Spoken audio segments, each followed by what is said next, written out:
Phantom of the Opera. Part 2, Chapter 2. At the end of the previous episode, for 2 days, an unseen presence lingered, haunting the halls, slipping through the cracks of silence, pressing against the fragile edge of reality.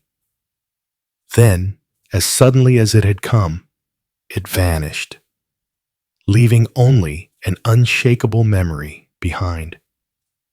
But the past is never truly gone. Now, as Christine steps forward, the ghosts of old secrets begin to stir once more. The truth, long buried beneath shadows and sorrow, is waiting to be unraveled. And Christine may not be ready for what she will find. Chapter 2. A Voice in the Dark. Christine's Restless Nights. A soft piano melody plays in the background. The camera zooms into a dark room, lit only by a flickering candle. Christina sits by a large vanity mirror, her face pale, her eyes sunken with sleeplessness. Christine whispering to her reflection. Why can't I forget him? His voice, his music. It calls to me still.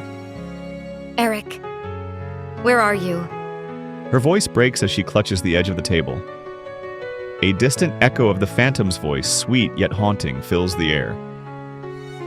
Phantom's voice, echoing dramatically.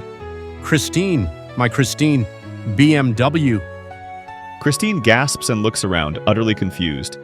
The tension in the air shatters like a dropped chandelier. Director, off camera, furious. Cut! Cut! Cut!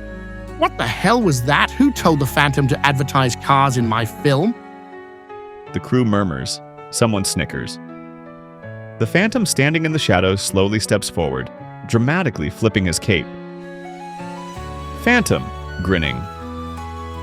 Oh, but director, BMW doesn't mean British Motor Works. It means be my wife. For a moment, silence. Then, laughter erupts across the set. Christine face palms. The camera crew is in tears. The lighting guy nearly falls off the ladder. Even Madeleine Daaé lets out an unintentional chuckle. Director, massaging his temples, sighing deeply. All right, enough.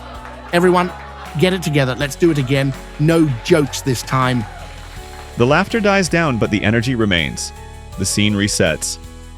And action. Christine's Restless Nights. A soft piano melody plays in the background. The camera zooms into a dark room, lit only by a flickering candle. Christina sits by a large vanity mirror, her face pale, her eyes sunken with sleeplessness. Christine whispering to her reflection.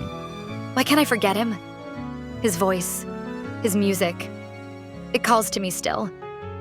Erik, where are you? Her voice breaks as she clutches the edge of the table. A distant echo of the Phantom's voice, sweet yet haunting, fills the air. Phantom's voice, echoing dramatically. Christine, my Christine, you were always meant to be mine. Be my wife. She gasps and looks around, her heart racing. The voice never truly leaves her. It drifts through the silence of the night, weaving itself into her thoughts like a phantom embrace. Some nights, she wonders if it's truly Erik or just a figment of her unraveling mind. The mystery haunts her endlessly, an obsession that feels both intoxicating and maddening. Is it real, or has loneliness twisted her senses? Her breath quickens as she grips her temples, trying to silence the echoes that refuse to fade. Desperate to reclaim her sanity, Christine stands and walks toward the window. Moonlight spills onto the floor as she takes a trembling breath, then begins to sing. Whispered shadows call my name, a voice I know, yet can't escape. Through the silence, through the dark, a secret hidden, a haunting spark. The moonlight fades, the night persists, a dream of you that still insists, though shadows dance upon my wall. In this silence I hear your call. Is this love or is it chains? A melody that speaks my pain. I close my eyes, but still he's near. A ghost I long for, yet I fear.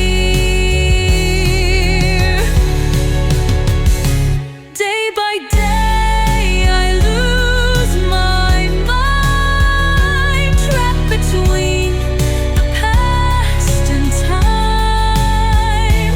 Every note a whispered plea. Oh dear phantom, set me free.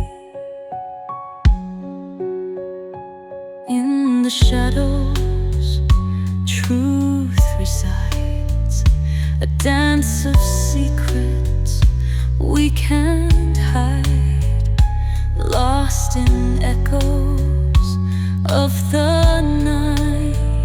I search for dawn, for hope, for light, but still my heart is torn in two.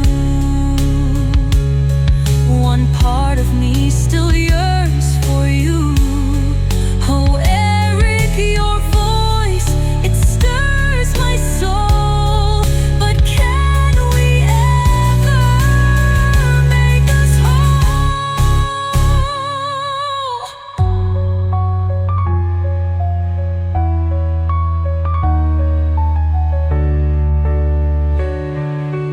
Love is not a cage of gold, nor a shadow in the cold. If you love me truly so, then Erik, let me go.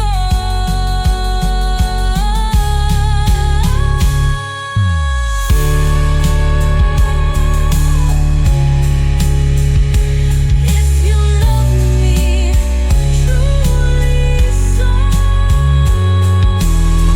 then Erik, let me go.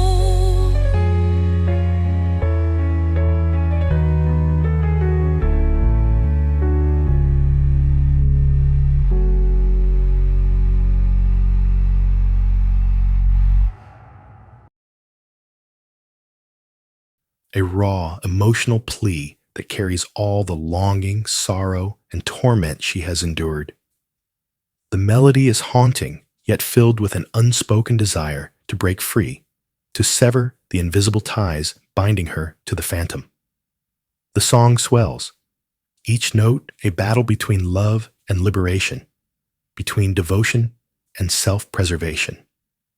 As Christine's voice fades into the night, a gentle, sorrowful melody continues to echo softly, blending with the distant whisper of the phantom's voice. The candlelight flickers, casting long shadows in the room. The sound of her soft breathing slows, and soon her eyelids flutter shut, overcome by exhaustion. The scene slowly fades to black, with the quiet sound of the night enveloping the room. The sound of birds chirping and the faint rustle of morning wind gently fills the air, signaling the arrival of daybreak. The soft sunlight begins to creep through the curtains, casting a warm glow over the room, but the atmosphere remains heavy with unresolved tension. Her face peaceful in sleep, though a slight frown still lingers. The wind sways the curtains as the day begins to unfold, and the clock on the wall ticks away the passing time. As the sunlight intensifies, the soft glow shifts to a more harsh light, emphasizing the stark contrast between Christine's fragile state and the new day's energy. The sound of footsteps approaching grows louder. The door to Christine's room suddenly opens with a sharp creak, and Madeleine Daaé storms in. Her expression is a mixture of frustration and concern. The warmth of the sun only seems to intensify her mood. Madeleine, raising her voice. Christine, enough of this madness. You've been locked away for days, lying here in this dark room, letting yourself be consumed. You'll ruin yourself completely. Christine, turning, desperate. Mother, I can't escape him. I hear his voice every night. He calls for me, don't you understand? I keep asking myself, did I betray him? Madeleine, coldly, with frustration. The world hasn't time for a broken soprano. Pull yourself together before we lose everything. Madeleine Daaé is the second wife of Christine's father, following the tragic passing of Christine's mother, Madeleine, when Christine was still very young. After Madeleine's death, Christine's father, a talented but struggling violinist, remarried in hopes of providing stability for his daughter. Madeleine, though not unkind, never fully embraced Christine as her own, often viewing her as a burden rather than a daughter. She and Christine's father later had a son together, Gustave Daaé, who is now 16 years old. Unlike Christine, who is deeply emotional and drawn to music, Lucas has a more carefree nature and a mischievous sense of humor, often lightening the mood in the household with his jokes and playful antics. Madeleine, however, remains primarily concerned with maintaining the family's social standing, which is why she finds Christine's obsession with the mysterious phantom so frustrating, fearing it will bring ruin upon them all. Christine, turning, her voice rising in desperation. You wouldn't understand, Madeleine. You've never cared about me, only about what I can do for this family. Madeleine, snapping, coldly. Watch your tone, Christine. You've been coddled for far too long, while you've been wallowing in your fantasies about that. Phantom, we're here trying to keep this household afloat. Christine, stepping forward, her voice breaking with anger. Don't pretend you care about this family. You're not even my real mother. All you've ever done is remind me how much of a burden I am. Madeleine, standing abruptly, her voice sharp. How dare you? I've done nothing but sacrifice for this family since the day I married your father. If it weren't for me, you'd have no home, no food, and certainly no stage to sing on. Christine, tears welling up, shouting back. I never asked for your sacrifices. You've always seen me as a tool, not as a person. You'll never be like my real mother. You can't replace her. A brief silence falls over the room as the tension thickens. Suddenly, Gustave Daaé enters with a playful grin, trying to break the mood. Lucas, cheerfully, with a mischievous twinkle in his eye. All right, enough of the drama. Can we all just agree it's time for a family? How about we play some music or tell a few jokes to lighten the mood? I swear, all this tension is giving me a headache. He laughs awkwardly, and Christine can't help but crack a small smile through her tears. Madeleine rolls her eyes, but lets out a begrudging chuckle. Lucas, shrugging, still trying to ease the tension. Listen, if it helps, I'll go grab the cookies and promise not to make any more phantom jokes, but only if Christine stops being so mysterious all the time. Seriously, all the whispering in corners with mysterious voices. It's making the house feel like a haunted mansion. Christine chuckles lightly, the smallest bit of warmth returning to her face. Madeleine, though still upset, sighs and crosses her arms, but the mood lightens slightly. Madeleine, smiling reluctantly. You're impossible, Lucas. Lucas, grinning brightly. Guilty as charged, but hey, at least someone around here has a sense of humor. Clip-clop, clip-clop. The distant sound of hooves and cartwheels echoed down the empty street, growing louder with each second.